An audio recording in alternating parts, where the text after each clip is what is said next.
If you created the perfect basketball fable, it might begin in a small town in Indiana, where kids grow up with a ball in one hand, a basket out back, and dreams of glory in their heads. Or maybe it's a big city kid's dream, which starts on the playground, with the hope that it might end here on this floor, the way it did in Game 7, when the Lakers returned to Showtime and saw to it that the finals returned to LA. The Indiana Pacers will join them, making their first appearance in the finals. They were carried to this point by sharpshooter Reggie Miller. His 13-year wait for this moment has now ended.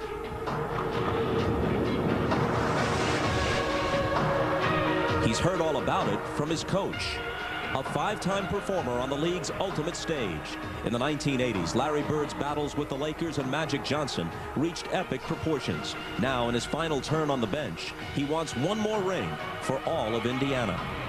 It's June in the NBA.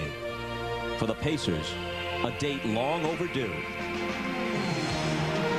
For the Lakers, it's the way it was supposed to be all year. The NBA championship begins tonight. Hoosiers versus Hollywood. Game 1 next.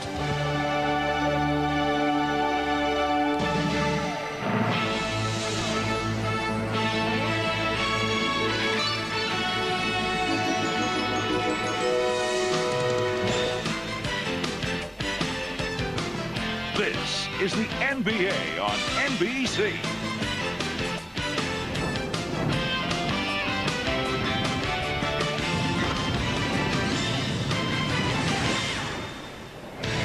Tonight, Game 1, the Indiana Pacers versus the Los Angeles Lakers.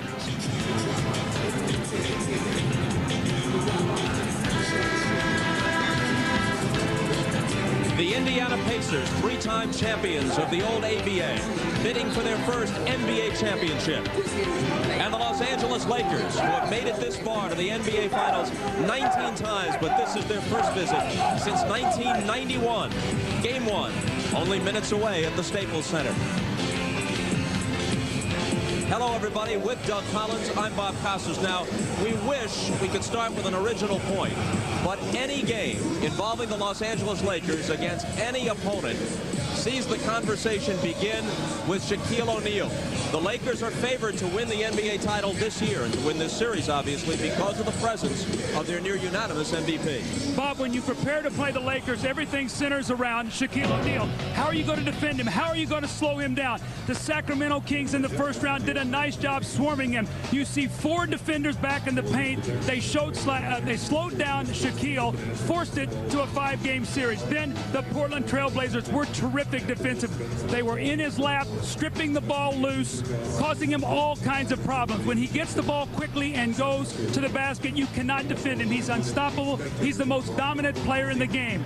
And why is it important to slow down Shaquille O'Neal? Because he's the barometer of this team's success. When he scores, look how well his team plays.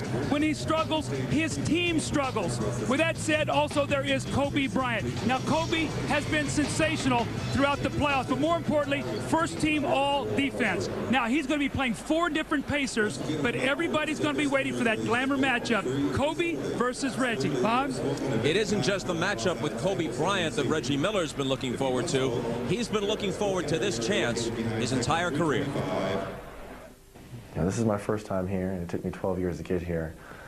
The adage we're taking is we're here, we might as well go ahead and win it, and I'm going to do everything I damn near can to win this series, and I'm going to do whatever it takes. So if there's hurt feelings on either side, on my team as well as theirs, at this point in my career and how I feel, I don't care, because I just want to get the job done.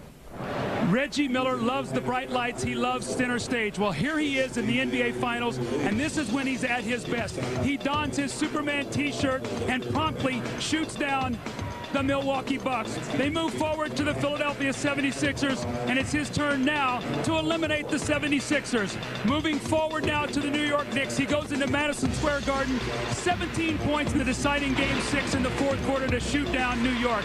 And look at what Reggie has done in these playoffs. The bigger the game, the better he is, and he loves it on the road. He loves going into a city, being the villain, and Bobby would nothing like to do better than come in here, his hometown of Los Angeles, and shoot down these Los Angeles Lakers. You know, he told us yesterday, I realize they don't hate me here like they do in some of the Eastern Conference cities where we have a rivalry. It's not like it is in New York, but just give me a game or two. Just wait. They'll hate me here soon enough. As for the coaches, each is a veteran of the NBA Finals in his own fashion. Here's what they have to say. We just can't be happy about playing in the finals. We got to go out and prove everybody wrong that we are a good team. We're capable of winning. They don't remember who came in second usually. They forget about that. So this is really the important aspect of this thing. We got here this far. Let's make it work. Hannah Storm and the Showtime crew are standing by, and after that, the tip-off for Game 1 of the NBA Finals.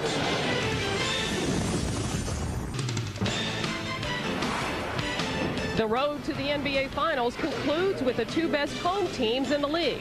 And the team that has won Game 1 has gone on to win 7 of the last 8 NBA titles. Hi, everybody. Hannah Storm and our NBA Showtime perch here at the Staples Center, along with Isaiah Thomas and Bill Walton, and Peter Vesey will join us shortly from courtside. Well, Bill, the question everyone wants to know is, how are the Pacers going to slow down the league MVP? I know you talked to Larry Bird a few minutes ago. And Hannah, Larry said it was just like when he was a player for the Celtics in the 80s, when Larry and the Celtics had to go through Kareem. Right now it's Shaq. And to be successful against Shaq, you got to limit his position and his options. On the offensive end, the Indiana Pacers, they've got to get physical and keep Shaq away from the basket. They've got to swarm and collapse on him.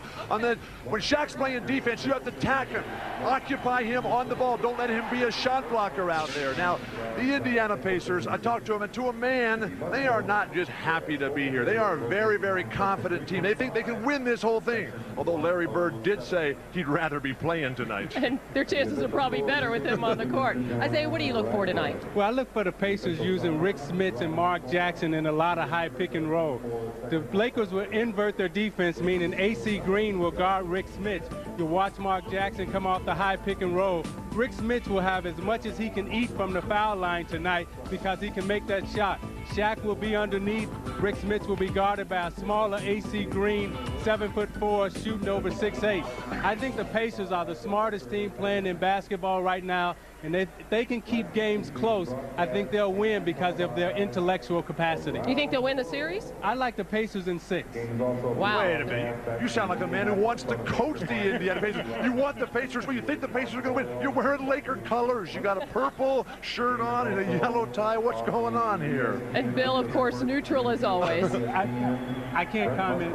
Bill wins. On that note, let's go down to the court where Peter Vesey is standing by. And Peter, what's going on down there moments before the game? Well, as Bill Walton said, the Pacers are feeling very confident right now. I asked them, why is that possible? They said, because all the pressure is on the Lakers. They're the ones that are favored. I asked Derek McKee, I said, why do you think that you can beat these guys? Why aren't you intimidated? He says, well, we'd be in awe of these guys if they had Kareem Abdul-Jabbar, James Worthy, and Magic Johnson out there. But hey, we can play with these guys. And then we go over to the Lakers locker room. Now, they are favored, but they're also flawed. A Laker official told me today that he thought they lost their edge a couple months ago. And that was reinforced when Shaquille O'Neal the other day wrote that he thought the Lakers had won the finals by beating Portland. If they don't have an attitude adjustment, the Lakers will have some concern here. Thanks, Peter. Well, they don't hand out rings for conference championships. We'll be closing in on the tip-off of the 2000 NBA Finals. The Pacers and the Lakers will return to the Staples Center right after these messages.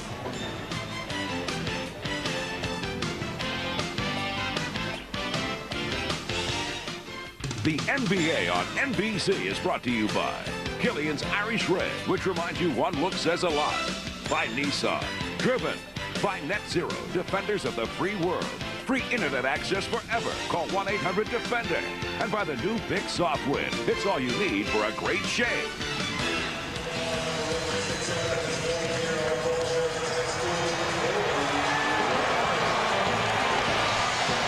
lineups for Game 1 of the NBA Finals.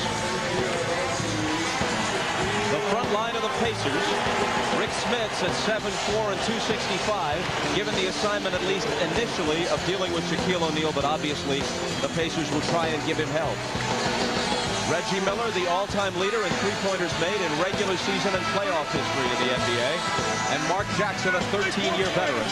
As is Miller, finally making a trip to the NBA Finals. Larry Bird, the NBA's Coach of the Year, his first season in 1998 with the Pacers, has them in the Finals, and this his third and last season.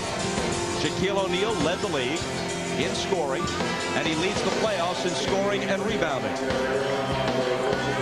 Kobe Bryant and Ron Harper in their backcourt, and as Doug Collins pointed out on the opening, Bryant against Reggie Miller head-to-head, which will occur at least part of the time, is one of the matchups to savor in this series. Phil Jackson, highest regular season and playoff winning percentage of any coach in NBA history. Let's check with Ahmad Rashad.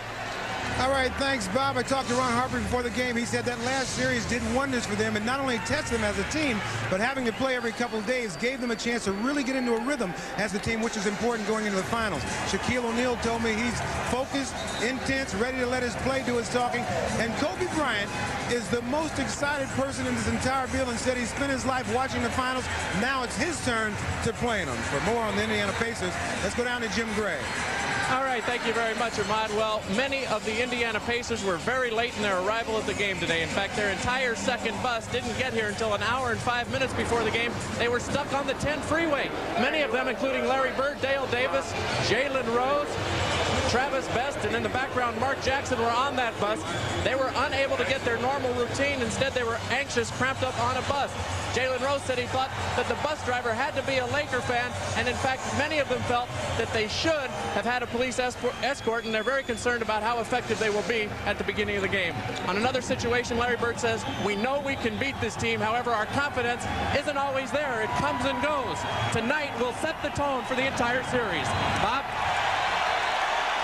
Jim, thank you. The officials are Danny Crawford, Jack Nees, and Terry Durham. Bob, I think the thing to watch here earlier, what are the matchups going to be? Reggie Miller told us yesterday that he was going to guard Kobe Bryant, but